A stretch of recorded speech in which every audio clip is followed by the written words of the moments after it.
This summer, my mother moved out of the home where she'd lived for 46 years.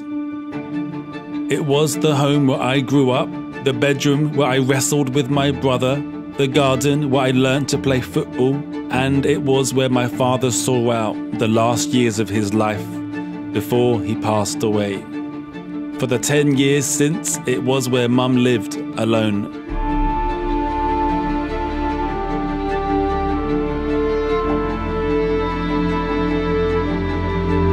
When she decided it was time to move out, we found her a bungalow with a garden where she could enjoy summers, and then set about packing up 46 years of life.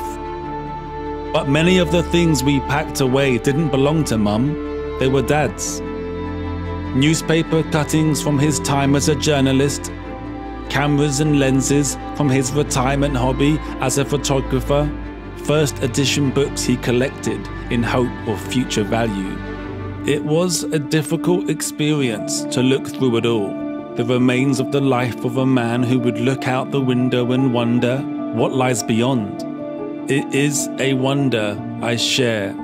Going through all these forgotten things left me with one simple thought: you can't take it with you.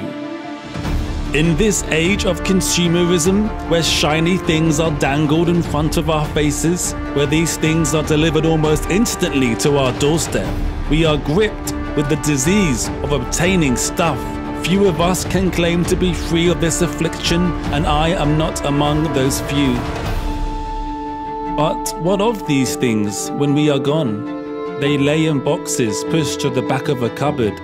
They collect dust in a room somewhere, waiting for someone to find it and wonder what promises were made when they were purchased, and whether these promises were ever fulfilled.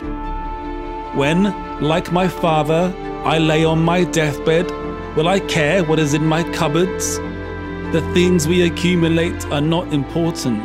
It's what we do with them that matters, the memories we create. And always, always, I have found the best memories come when there is the greater challenge. So this summer, when finally I have time for an adventure, I'll adventure as far as I have time for. I'll head east, past the mountains of the Alps where I've already explored, into Slovenia, and then south, to challenge myself to travel farther than I've ever been before.